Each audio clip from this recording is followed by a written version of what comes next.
What's up guys, Barry Gaming here, back with more Idle Heroes, and today we are continuing our support hero series with a hero that is a great support hero but also a great PvE damage dealer, and that is Sigmund. The reason why I wanted to bring Sigmund up right now is because the New Year growth package has a amazing loot, especially if you don't have Sigmund copies, you don't have fortress fodder, and you want to build a Sigmund. So we'll go over that plan, let you know what that's all about later on. Let's start out with Sigmund though. He is an amazing early, mid-game, and late-game PvE hero. He is not a PvP hero whatsoever. He is in fact probably one of the worst PvP heroes. But when it comes to PvE, he is honestly one of the god tier heroes, I would say. Maybe not quite god. He's not quite as good as a Skerei or multiple Skerei or Garudas, or he's probably in par with heroes like Terra, Horus, things like that. He's very, very good. And the reason why he is considered a support hero is A, he puts a burn on all enemies, which is super important in PvE for the Phoenix pet, as we've talked about many times in the past, about why you need a burn hero in your lineup. And he has armor reduction, so that is very, very important. Let's go over his abilities. We will start off with his active because this is the most important one. Flame Bombardment. So when he uses his active, he deals damage against 3 enemies, which is perfect for PvE as Flame Shrine has 3 targets and Broken Spaces has 2. What it does is it reduces the target's armor by 30% and block by 30%. So that is amazing. That stacks up. So you can basically remove all armor on the enemies, which will in turn increase your overall damage for your team and for Sigmund. This lasts for 4 rounds, so you should be able to get this stacked up pretty easily. And it also inflicts 1 layer of Searing Flame. What Searing Flame does, it's a one-off damage ability that will be triggered once he gets 3 layers of this. So you get 1 layer from your active, you get 1 layer from other parts that we'll discuss later on. But when that happens, you will increase self 300% at damage. So it'll hit a one-shot damage on the target, big amount. It is amazing. But just to highlight, the burning effect and the armor reduction are the 2 really big key factors of why Sigmund's active is so good. His first passive, Burning Pain, each basic attack has a 100% chance to reduce the target by 24% armor, so that's even more armor. Between that and the active, you should be able to cap out on armor reduction. And it also burns the target by an extra 80% attack damage. The damage isn't as big, but it does it for 4 rounds, which means you will still be leaving burns on those enemies that you will need for your Phoenix active buffs to work.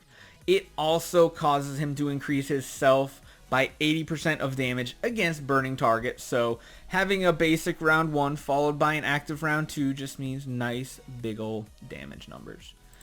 His next passive, Lava Shield, is the passive that is the base stat booster. Armor, attack, and HP. Precision as well, all very important because precision also gives attack.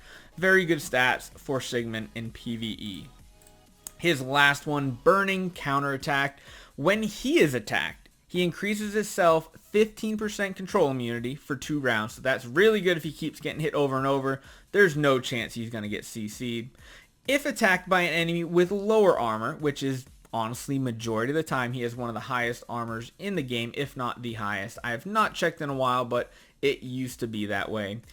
When he is attacked and by someone who has lower armor, he will counterattack, dealing damage and inflicting another layer of Searing Flame. So as we talked with the active, once you hit 3, it does a nice burst damage. So overall, he is an amazing slot 1 hero in PvE. One little side note is if you are running heroes like Sigmund or Horus, do not run a Cthulhu with that lineup. You will be shorting yourself on damage. But Sigmund is an amazing PvE hero. He can take you to Aspen, I think Hell 50, so that's a nice benchmark. I don't know if he can take you to death. I've not seen it. I know I've seen people say he can get you to Hell 50. They have done it because he is nice and tanky.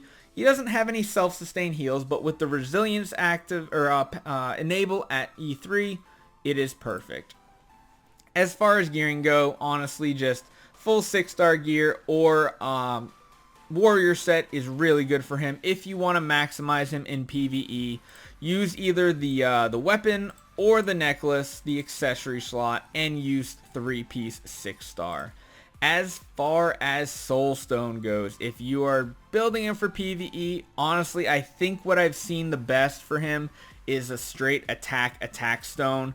We're not really upgrading it. We're saving the dust here, so we're not optimizing. But I do believe attack would be the best outcome for him personally. As far as an artifact goes, anything that gives attack is going to be good for him. So I think Magic Stone Sword helps. Honestly, anything that gives attack. Crit isn't as important because most of his damage will come from burning effects. So an Antler's Cane would be great since skill damage, attack, things like that would be amazing for him.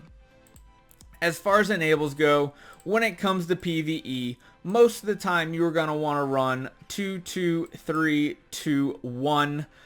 You can put Unbending on him sometimes. He's not going to heal a ton from Balance Strike, but the extra damage is the really key part of it.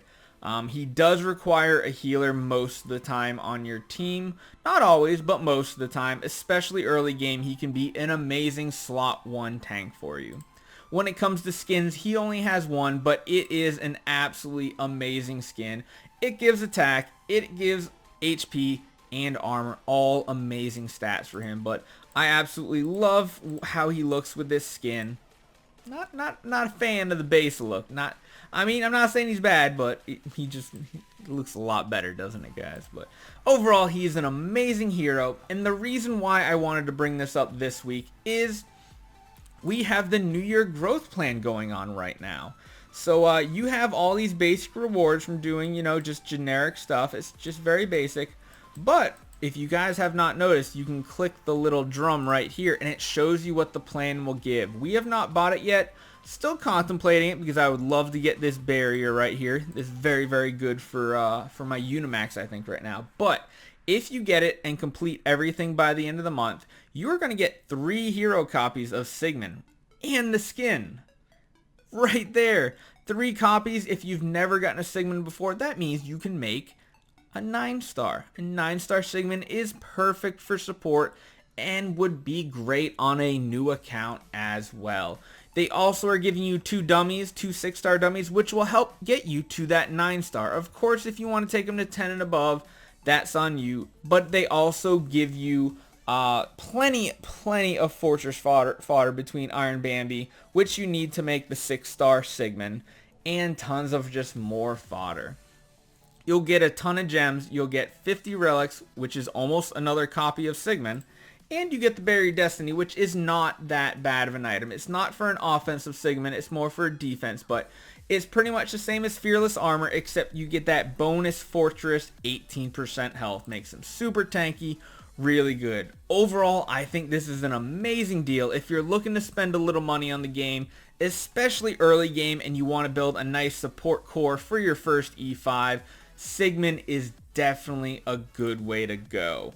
I think what we're going to do right now, we'll just leave this on. It's not, we'll go with HP damage reduce right now. I want to throw him into some PvE just so you can see how he reacts and how he works. So what we're going to do is we're just going to come over to Broken Spaces. We're going to jump in the first one, do the battle, but we are only going to run our Sigmund on the front line with the Phoenix buff.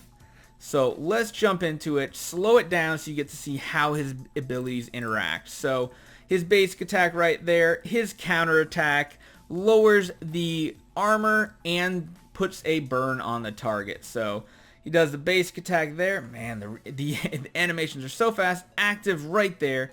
We add more damage and it just keeps stacking up. So he does so much damage. You notice his actual attacks don't do much, but his counterattacks and his burns really start adding up over time. As you see, just one E5 is already decimating the first wave. Not saying much because, you know, the first wave barely does anything, but we'll get to see another active right here. There we go. Counterattack, counterattack, one more attack, counterattack. I know, it's repetitive, guys, but you will see his damage just starts ramping up, doing so well. You see the armor reduction stacks. It's really hard to tell, but it's up to 4, it looks like, right there. That is going to be huge when it comes to lowering armor and increasing your team's overall damage. So overall, I mean, one hit, we almost killed him. Might as well jump back in, watch him do one more, finish off the first wave for us. So that's not too bad if I say so. He is an amazing PvE damage dealer. If that's what you're building, if you're going for a PvE team, he doubles as a big old damage dealer, and he also is a great support for armor reduction and having that burn on the enemies constantly. Early game, you should always be burning. Guys, I'm struggling today. He should always be paired with a Phoenix pet. That is what he excels at, adding that burn onto the target, increasing your damage, and yeah, just overall amazing. We have him on this account. He's really just there for the support at this point, because once you get to late game, he does fall off, but honestly, in PvE, you will always need a burning hero. If you want to build something besides a Deathsworn, a Sigmund is absolutely amazing to build. So I hope this kind of helped you understand why Sigmund is such a great support / damage dealer. And I really will say, if you are looking to spend on the game, spending on this bonus plan is a very good investment for early game players. You get so much food that you need so badly. Granted, they don't give you resources like spirit or gold or promotion stones, but I mean, they're giving you everything you need. They're giving you the skin, they're giving you a decent artifact to start off with, and all the food necessary to build him up, plus some bonus gems and feathers. So guys, I really wanted to highlight this, so if you're looking to spend, definitely grab this. Either way, Sigmund is an amazing, not necessarily first E5, but second hero to build after your first E5. He is especially good if you are building Penny as your first E5, as he can be an amazing front row tank in Sealand. If you have not seen it, make sure you go check out our Fortress Sealand clears that we did on this YouTube channel. He did amazing being a tank in the front row. So I hope this kind of helped you guys understand the hero a little better, why you should build him, especially if you're PvE focused, and watch out for more of these support hero guides in the future. I hope it was informative, and I'll see you guys in the next one.